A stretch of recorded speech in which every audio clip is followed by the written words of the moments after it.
Okay, right now we're sitting down with Kesha Stickland. She's the co-founder and CEO of the Mushroom Meat Company to talk about, among many things, constraint-driven innovation, clean label strategy, and why mushrooms just might be the future of meat alternatives. Kesha, welcome to Protein Production Technology International. Thank you so much for having me on. Excellent. Now let's start with your story. What first pulled you into the world of food innovation, and how did that eventually lead to you co-founding the Mushroom Meat Company? It was absolutely indirect. It was not intentional. So my journey into food innovation really started as a journey, a health journey, and transitioning my diet to a plant-based diet. About 10 years ago, I had a major car accident while driving to a client's office. I worked as a consultant to big tech companies, and I had a ton of pain, cortisone shots, muscle relaxants, painkillers. I was just on so many different drugs and nothing seemed to help. They would sort of help temporarily and then they had all these side effects. And then I ended up finding out that I had Hashimoto's disease, which is an autoimmune condition. I really just didn't know what to do next. I was, super active and in my mid 40s, but most people thought I was a lot younger. And I all of a sudden was just, I was sedentary and sick. And so my husband and I eventually found a naturopath. We were referred by a friend who really taught us about the healing power of herbs and whole plant foods and functional mushrooms. And I ended up using mushrooms in a way that I had never expected to. I ate them in my diet before, but basically I ended up using them to reduce inflammation of my injured body parts and help manage my autoimmune flare-ups. And kind of everything moved from there. It was really changing my lifestyle, which led to, solving problems for other people. So that was your aha moment, I guess, that really lit the fire for you, Oh no, rather than a. the aha moment came so much later. It came when my family, I have awesome kids. I had two teenage boys at home, and my husband. We kind of decided to make this big transition together. And so here I am in my mid 40s. My husband's 50, and we're sitting there going, okay, but we have no idea what to cook for dinner anymore, because meat was the center of plague for us for our whole lives. And it was for our kids. And so it really at first was about, what do I make for dinner? And so I started experimenting with mushrooms. I have always had a culinary bend, and I took cooking classes and I went to chef school like part time on the side. That was not what I did for a living. And I've always been into fermentation. So when I learned more about mushrooms and that they were, fermented, I started growing mushrooms and just really got into mushroom growing. And the light bulb moment happened when I kind of realized how nutritious mushrooms were, but more than anything, how healing they were. But at the same time, they had these very meat-like properties. Um, but to my kids and my husband, unfortunately, not meat-like enough. They didn't like the textures and flavors and things like that. And I just kind of had this, it was a very simple thought, but it turned out to be pretty profound. And it was, what if our mushroom supplement was our meat, or what if our meat was our mushroom supplement? What if they were the same thing and you could barely tell the difference? What if we could not have to feel like we were giving anything up, but we had all these new things to gain? I didn't even know if it was possible at the time, but I wanted to give it a shot. Yeah. So when did that lifestyle change become you forming a company? Let's see, lifestyle change happened about 8 years ago. Um, and about halfway through that time period with me experimenting with mushrooms, etc., I actually started working with mycelium first because, my husband and I had actually stayed on a mushroom farm for a while and learned to work with cultures and work preparing substrates. We were actually setting up a growing process at home in our garage, which basically became our fermentation room. And as we're doing this, I started thinking about some of the specific types of mushroom mycelium that I was working with and how dense I could get the textures to be. And so I actually started working with mushroom mycelium, creating sort of a pork-like alternative. And my husband had this crazy idea. So we were both in software for years. And I had a software startup for a while and applied for funding from the National Science Foundation. He thought, you know what, why don't you apply for funding from the National Science Foundation for your, mushroom-based meat alternative? In this case, it was mycelium-based. So I actually applied, and I wasn't sure if I was going to use fruiting bodies or the mycelium at the time, but I had a prototype that was mycelium-based. So I wrote like a 3-page pitch. And within 3 days, I heard back from the NSF, hey, we think this is interesting. We'd like a full, research proposal. Wow. Yep. So You, that became like an entire year of research that, ended up leading to forming a company. uh, you've clearly taken a very intentional approach with both product and brand. How did your previous experience shape the way that you think about impact, especially in a crowded alt protein landscape? It's kind of funny because it appears to a lot of people like there's no connection. I would say, it was actually two sides. From a personal perspective, it was all about understanding how going much more natural when it came to food. For a while, I even ate almost all raw, and with the exception of the mushrooms don't digest properly raw. But it was about keeping food as natural as possible, whole foods, even being careful about what kinds of fats we consumed and how much, and keeping our diet very low inflammation. And so that part of me and that piece that really believes in that type of eating and what it can do for your health was really driven to not just solve this problem of what it's like to, give up the center of your plate and what it's like to make this transition and not know how to make a meal for yourself or your family or not be able to go to a restaurant and get the kind of food you want to eat. I wanted to be able to solve that for more people, but without having them give up the health benefits that I was already seeing. And on the flip side of that, I spent the last, I don't know, maybe 7 or 8 years of my 25-year career in tech, working as a consultant, teaching customer and data-driven product development, sort of lean thinking, platform thinking, and other types of kind of market white space strategy to Fortune 500 companies. And so for me, when, my husband and literally my husband and kids suggested that I turn this into a business, the first thing that I thought was, I need to know how many other people out there have this same problem and that there's a real market for it.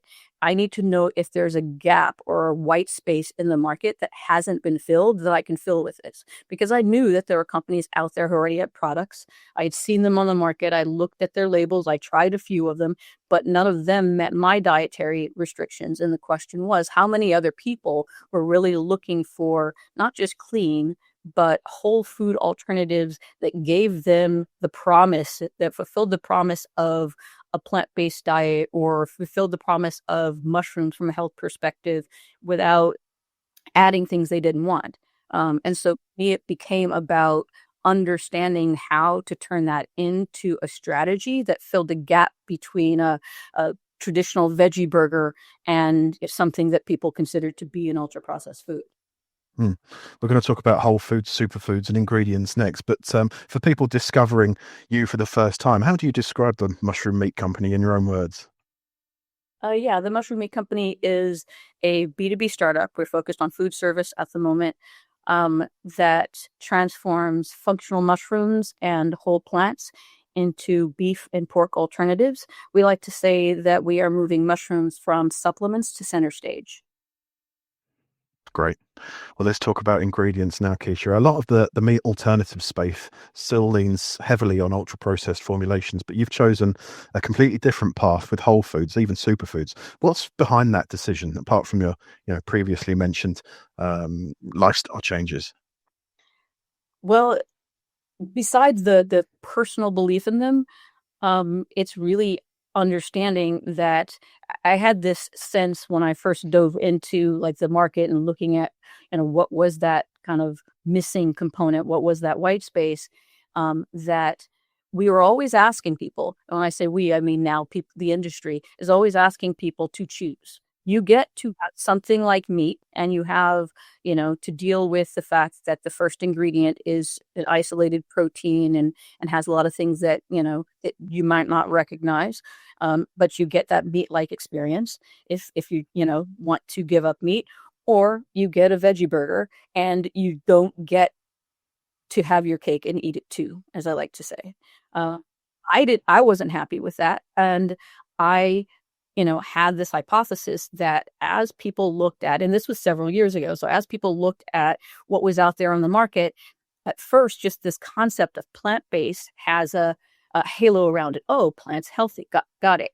But when people start to really look at labels and start to really get educated, a lot of times they go, you know what? I'm not sure that I know what this is. I'm not sure that I like this, and so on. And so I had a hypothesis that there would essentially be a backlash coming in a few years as more people were exposed to these products, but also, would start to feel like maybe they were almost misled by just the plant-based label, and assuming that all those things necessarily were healthy. Mhm. And to be totally frank, that's exactly what's happened.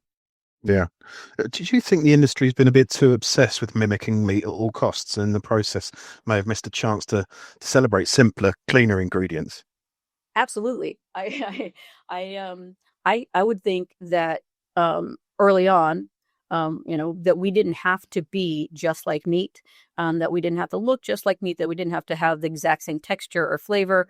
And that it was never our intent to be something that you can't tell the difference of. It was about being able to have the same types of use cases, being able to really kind of easily understand, how do I prepare this and how do I use this? Can I actually create the kind of dishes that I grew up eating, without having to give that up, with still either, deciding I want to give up meat for permanently or part-time. Just I could have my health and I could also have, um, you know, an alternative. And over time, it just got better and better. So I would actually say we are accidentally a meat analog.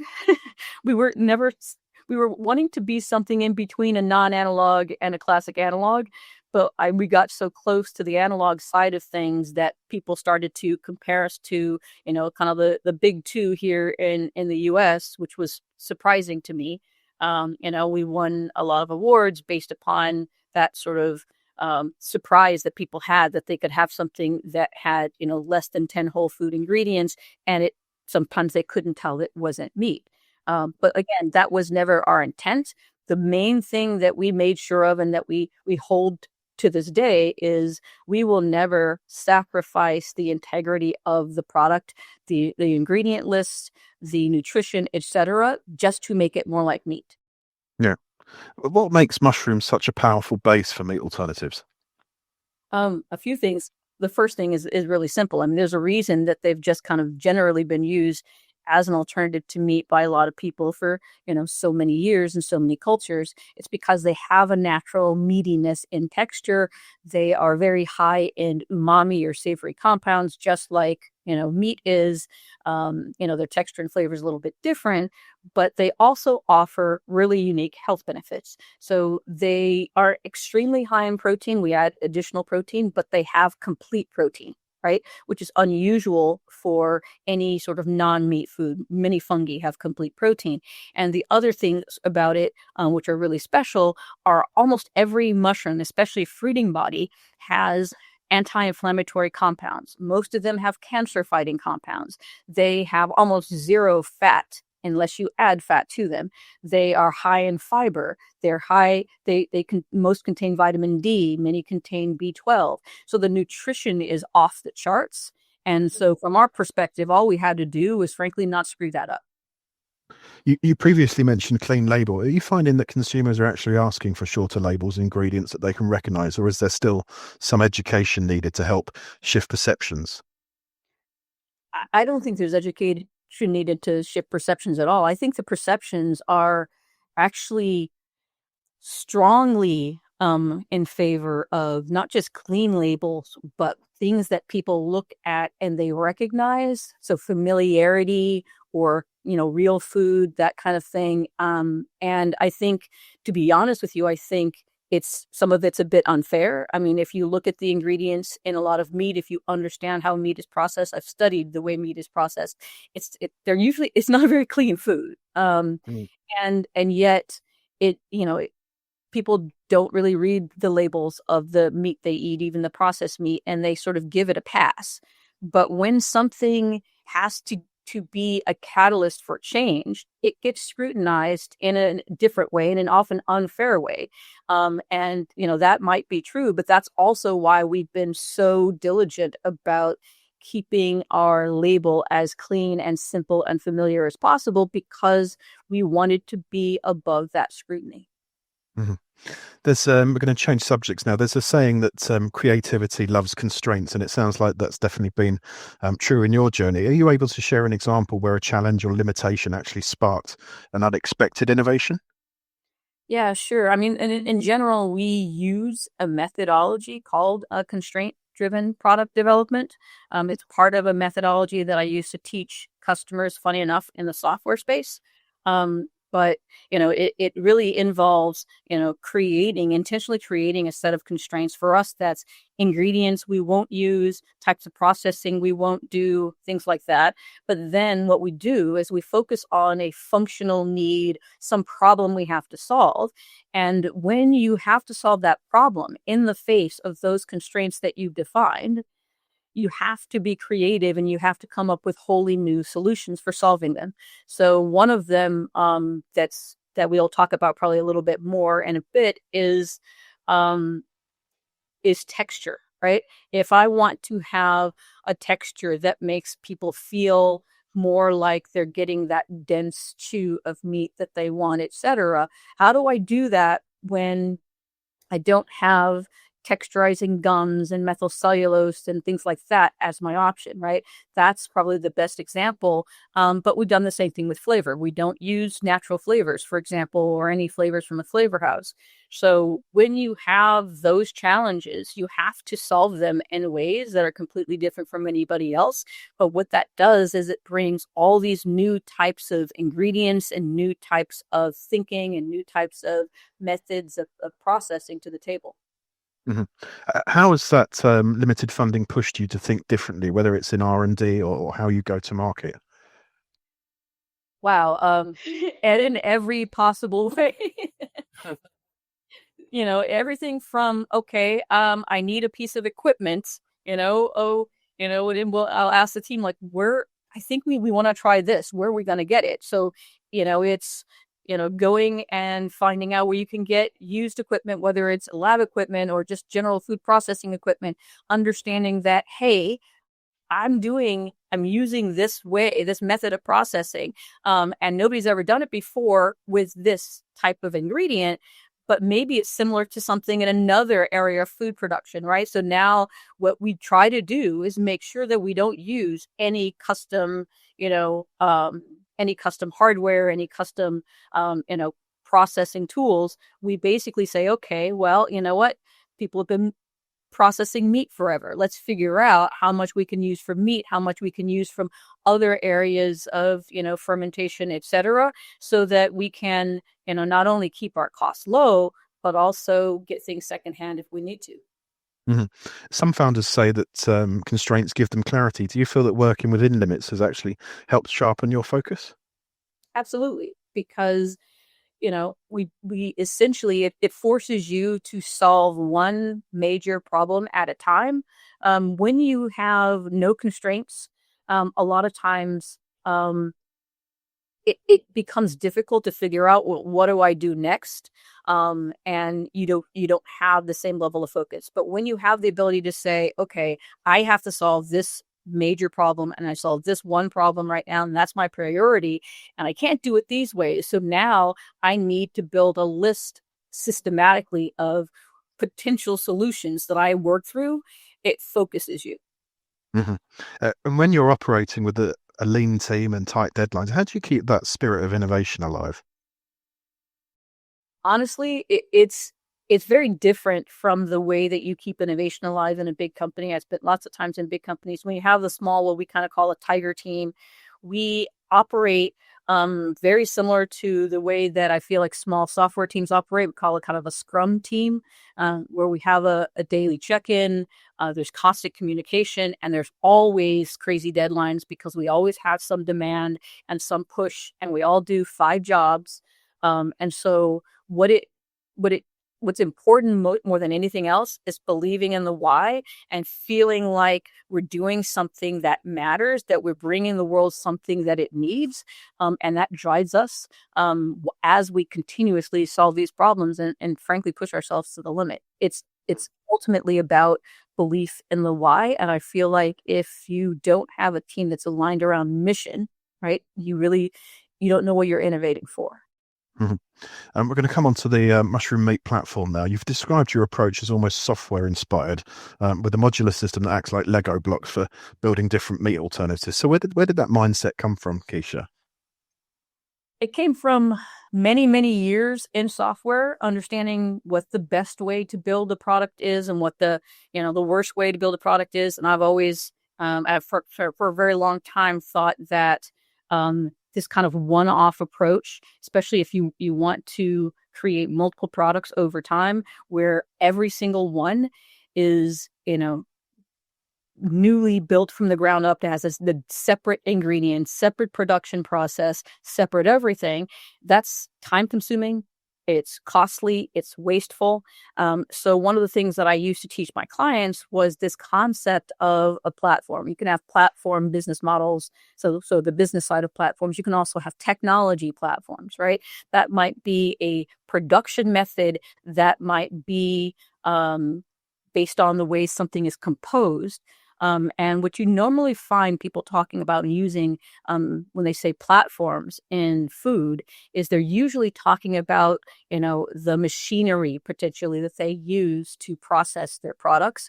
We use very off-the-shelf machinery. And so what we talk about our platform, we're actually not talking about the machinery. What we're talking about is the ingredients that we used to make products. We basically think of them like components. That's when you can think of a Lego block, right? You can build many, many different things from a Lego block. For us, we know that there's certain problems that you solve when you're creating an alternative to meat over and over and over. It's got to have a base with a certain type of texture, right? It's got to have mouthfeel and sometimes fattiness. It's got to have, flavor that is kind of strong and savoriness and so on. And so this, I don't think, was the original intent from the beginning, this kind of going down this platform approach and creating this sort of component model for creating products. But it's what happened just because it's the way that I think, it's the way that my team thinks, it's our background, and it's sort of in our blood. Mhm. Looking at how that works in practice, how does that modular platform help you spin out different product types, whether that be, burgers or other formats? Well, the first thing is that um, mushrooms are the base for everything, and mushrooms are the primary flavorant in everything. That kind of makes it easy. But we have we call our base TMP, which is sort of nicknamed that because it's a mushroom alternative to texturized vegetable protein. And that's because our process allows us to use mushrooms in the same way that you might use TVP, meaning that it provides the primary foundation for our texture. But it also, our TMP can be shaped and flavored like pretty much any kind of meat. It can be stained, say, with beet juice and so on. So you can get something that's more like pork or more like beef from it. You can create it in multiple shapes, chop it, grind it, shred it, and so on. And so what that allows us to do is take the same basic process and the same base and create many different products. If you notice, you'll see a lot of companies that are very well funded. They have one product for a very long period of time, where we are not very well funded and created multiple products in a fairly short period of time. And that's just because of that type of thinking. We have a base, we have a flavor enhancer that we call umami booster, that is the base of all of the flavors that we create, and a general methodology for creating those flavors. And we have in process a fat replacer that is essentially can be sort of modulated to be more like a beef fat that melts and more like a pork fat that doesn't melt, but it's made with mushrooms and avocado oil. And so these things are things that we can reuse very quickly to create multiple different types of products. Mhm. Yeah, I mean, it's a big shift from the usual single product startup model that we see elsewhere. I mean, how has that platform first strategy helped you stay both agile and scalable? Well, I mean, I think the first thing is, it makes creating a new product very easy. For one, if you have for example, a flavor that is a beef style flavor, and you have a base that can be in multiple shapes. You can have shredded beef, you can have chunks of beef, and very quickly you can have a burger. And so that makes product development much faster, much more kind of lean and agile. It means you spend a lot less money and a lot less time on R&D. It also means you don't have to buy a bunch of new equipment every time you create a new product. And so you have lower scaling costs, you have lower production costs, and so on. And so that's been our model, and it will continue to be the model, because every time, for example, we go, okay, we want a burger, but a burger is a ground product. Well, that means it could be now ground pork. It could be sausage. It could be, sausage patties. It could be a bunch of different things, because once we solve those problems, we always solve them in a repeatable way, which allows us to be able to create multiple products from one sort of new direction. Mhm. Now, the word disruptive gets thrown a lot about in this space. I'm guilty of it myself, but you seem to be backing it up with action. So, what does true disruption mean to you when it comes to alternative proteins? It's kind of interesting, because I think in almost pretty much any field, disruption really is about solving a problem in a fundamentally new way, in a way that essentially transforms the industry. And I actually believe that we are doing that, and I believe that we have been for some time. I feel like what happens when people think, you know what, it's not possible to create something that is an alternative to meat that is just as delicious, that's just as satisfying, with whole foods and with, very simple, clean label, and you go and do it. And you win awards and you gain, recognition for that. I think it also, it ups, it raises the bar, and it forces other people to step back and go, why can't I do something like that too? Find their own ways of doing that. And as you look at what, I think the industry is struggling with, which is this sort of reputation for ultra processed foods, the more that we put products out there like that, that give people the satisfaction that they're looking for, but at the same time, mean in a way that they don't have to say, you know what, I have to give up the ingredients that I want, or I have to give up the taste and texture in order to have the ingredients, and so on. It ends up forcing, I think, a change to the entire industry, because once one party does it, you change the expectation of the consumer. Hmm. What are the bigger industry-wide issues that you think the mushroom meat is well positioned to address? There are several. I think that we're struggling because of some of the reputation of the industry. I think there was a sort of an overzealousness in terms of how much money companies raised for quite a while, and then at the same time, over promising and under delivering. And I think at the same time, this sort of super duper focused, like you mentioned, on the likeness to meat at all costs, that then caused, that made the industry vulnerable to critics, and really allowed people to really start spreading, just a general consensus, a general idea that everything was ultra processed, and that that the industry was all waste and not real, and so on and so forth. And I feel like that sort of those instances have hurt all of us. Even though, you look at us and you go, wait a minute, these guys are somebody who started a business, in their home kitchen and garage, and, we only raised like $1 million, and, we have a tiny team, and we do a lot with that tiny team. We're still in an industry that has now an image problem. And I think it's important for all of us to figure out that are still here. How do we change that? And how do we take the industry into what I think is the next level and the next phase of creating alternatives to meat, whether those are analogs or non-analogs. We need to be more frugal. We need to have business models that make sense. We need to have economic models that make sense. We need to have margins that work, and so on. And I think for us, that's always been our foundation. We were never the super deep tech startup that was going to make an investor a ton of money from many, many different markups. We just have a business that makes sense, and we need more businesses that make sense. Yeah. I was just wondering, do you see your platform as something that could eventually be licensed, or is the disruption more about rethinking the end product itself? I think there's a ridiculous number of possibilities. There always has been. Originally, we thought about going down sort of an ingredient path, but felt that the challenge with that was that initially nobody thought we could do what we were doing. Nobody thought it was possible. They didn't think that our products had the taste and texture that they did once they saw the label. And so we had to create end products just to get anybody to pay attention, to get any customers excited, and so on and so forth. And so once we did that, we found that the idea of going ingredient was challenging for a couple of reasons. The first is that it can cannibalize your end product market, in our case, food service, because now you're competing with your own customers. And then the second problem with it is that, ingredient business requires way more scale, even than food service, and much more funding, et cetera. And so the way that we look at that type of model now at this point is very opportunistic, right?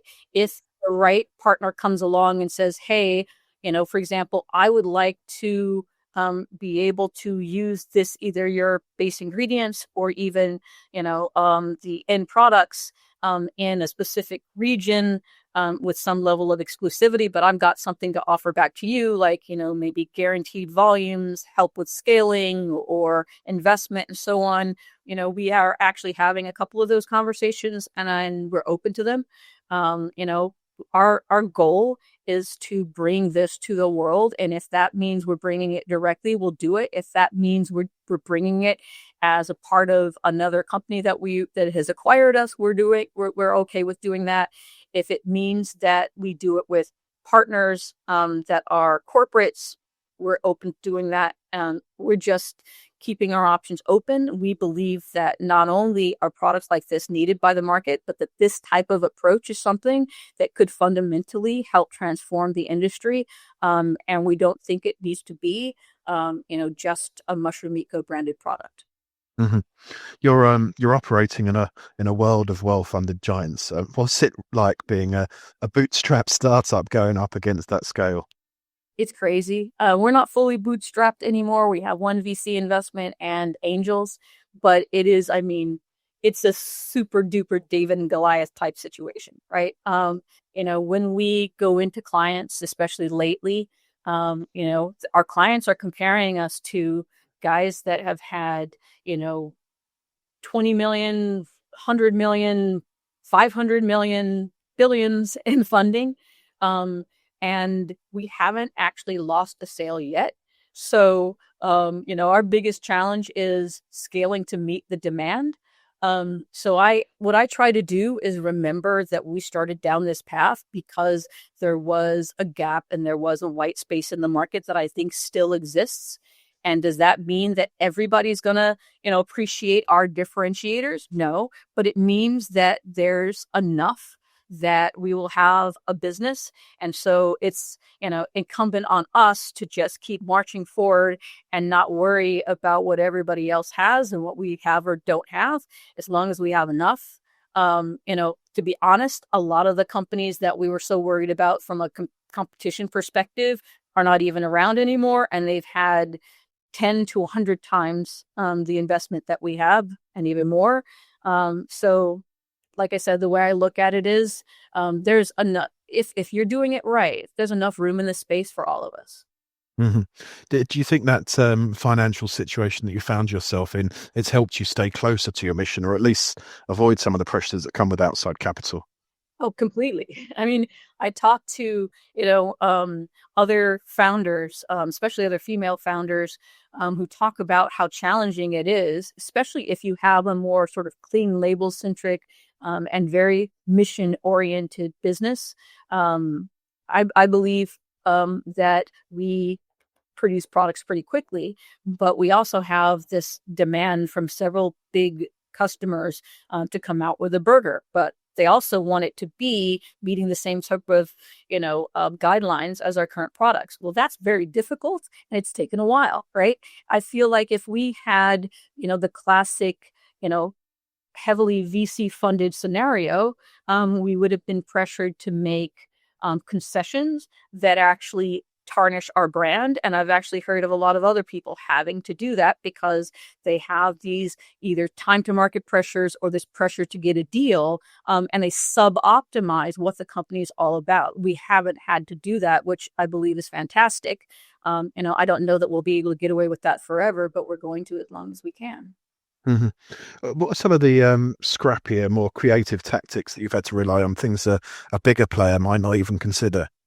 Oh, geez, there's so many. An obvious one is we had to figure out how do we move out of R&D in our home to, an actual facility space where we could produce something where we could actually really just even start to sample and all this other kind of stuff. And so we ended up in a shared kitchen.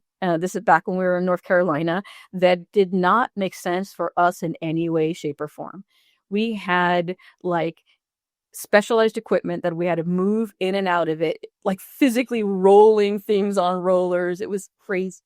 We had to rent time and space in the kitchen, which again made no sense when you have a fermentation process. And we're like, okay, so they're like, hey, why are you renting around the clock for like, days and things like that? It didn't make sense, but it was all we had, to work with at the time. And then as we decided we were going to scale up, we were like, okay, well, we don't have the funding to build our own, facility space, but we have a unique process that we can't just take to a co-man.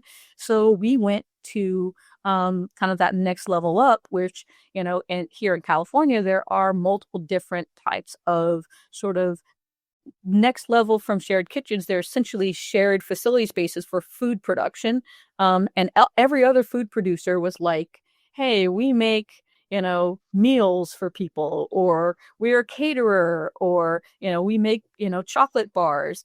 And here we are making a fermented protein, you know, in the same sort of facility space, but it didn't matter because we had a big room that we could move our custom equipment into that was, certified by the health department already and so on.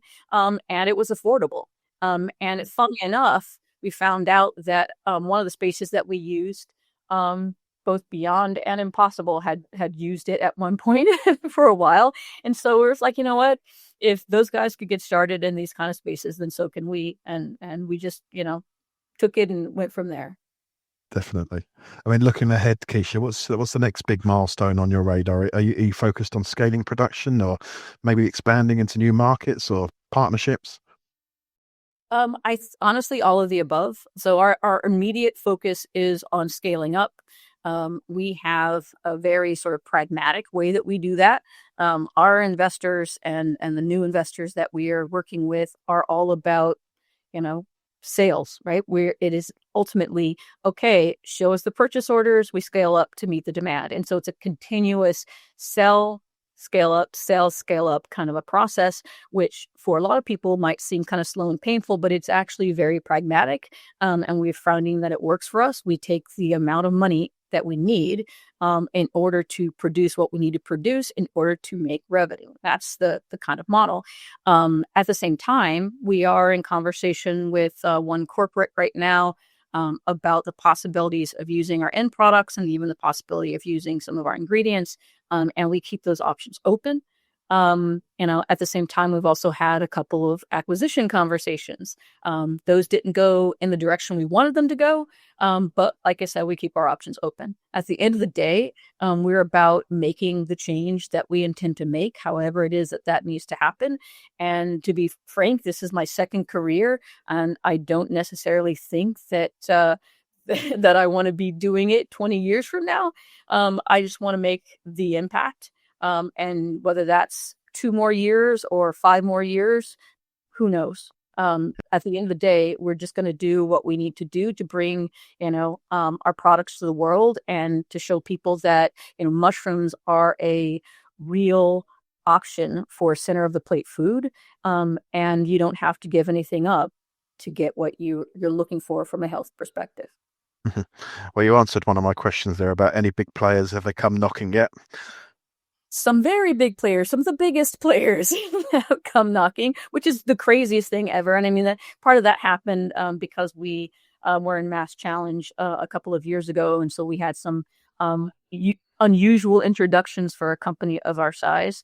And they haven't, I think, led to anything that's on the market at this point. It's mostly just tests and in conversations. But some of those are still ongoing. And like I said, we're open to them. And we'll take it from there. hmm Zooming out a bit, what's your long-term vision, Kesha? Do you see the Mushroom Meat Company as a standalone brand, a broader platform, or something else entirely?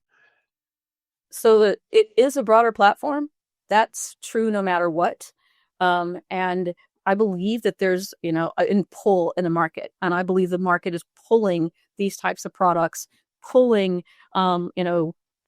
food that actually has, healing potential. I think there's a lot of potential from a food as medicine perspective, from a gut health perspective, from hey, I can actually have something that is essentially a health supplement that I can also use as a center plate item. I don't think that there's a lot out there that can do that. And I think that because of that, and because of those trends, no matter what happens with us as an individual brand, I think that the approach that we've taken and the way that we've shown what's possible is going to result in a change in the industry. And if that becomes something that becomes part of a bunch of different companies and their products, I'm good with that being our contribution. Mhm. We're going to wrap up soon, but if you could leave our readers and listeners with one big idea about the future of meat alternatives, what would that be? It would be that what they look like in the future doesn't have to be what they've looked like in the past. And it's probably more of a message to all of the product developers out there, all of the food scientists out there, et cetera, that believe that their base needs to be, you know, always a protein isolate, that they need to use certain ingredients to meet functional requirements. It's okay to do something completely different from what everybody else in the industry has done in one way or in every way. Because at the end of the day, if we all do the same thing, nothing ever changes. And I don't think this industry can afford to have no change. And so I really feel like as long as we understand and can really identify with what consumers are looking for, rather than just what we want to make for them, then we'll be down the right path. It's ultimately about letting the market pull from you what it wants instead of you telling the market what you want them to have. hmm That leads me on to my next question, actually. Is there something you think consumers are going to start demanding that the industry hasn't fully delivered on yet? Yes. And it's something that we feel that we has always been core to us. And it is what I was talking about. It is real health benefits, not a clean label, but a reason to transition away from meat, either part-time or full-time. If you look at most of the reasons that people give, they'll talk about taste, they'll talk about convenience. Those are all based upon the premise that somebody has a reason. If you're looking at, hey, animals, we shouldn't slaughter them, and animal welfare could be that reason. Or if you're looking at, sustainability and we really want to save the planet, unfortunately, that's not the primary driver for most people, especially not in the US. But I'm finding, not in other areas of the world either. The biggest driver is health. And if I'm thinking that I want to reduce meat consumption, which is why we focused on things that were similar to beef and pork at first, for example, because those are the main types of meat that people cut back on, then you need to be able to give them a benefit that they're looking for. In our case, we say, okay, mushrooms boost gut health. Mushrooms boost the immune system. Mushrooms provide, anti-inflammatory benefits. They provide cancer protection. These are reasons to do something that are not about what's not in our product. It's about what is in our product. So the industry has to start thinking about, how do we entice consumers to make a behavior change by giving them a benefit even before they taste it. Of course, it has to taste good, but people are making these decisions with their mind before they know what it tastes like. And the more we focus on giving people a benefit that drives them to make behavior change, the more we will be in a better place. And finally, for anyone eager to follow your journey or try your products for themselves, what's the best way for them to stay in the loop? The best way is to just follow us on social, on Instagram or on LinkedIn. We're at Mushroom MeatCo, also online at mushroommeatco.com, and sign up for our newsletter where we'll be talking about where we're launching. We're focused on food service, so we're starting in universities, but we actually do have a restaurant deal that's coming up, and we'll be talking about that pretty soon. And there's about 17 locations that we'll roll out across incrementally, and so just we'll keep everybody up to date if you listen on those channels. Cool. Well, hopefully you share that news with us first, Kesha. Look, thank you very much for joining us and sharing your insights. It's been fascinating to hear how you're building something both deeply principled and genuinely innovative. So we'll be following the Mushroom Meat Company's journey closely, and we can't wait to see what comes next. Awesome. Thank you so much for having me on. Thank you, Kesha. Take care.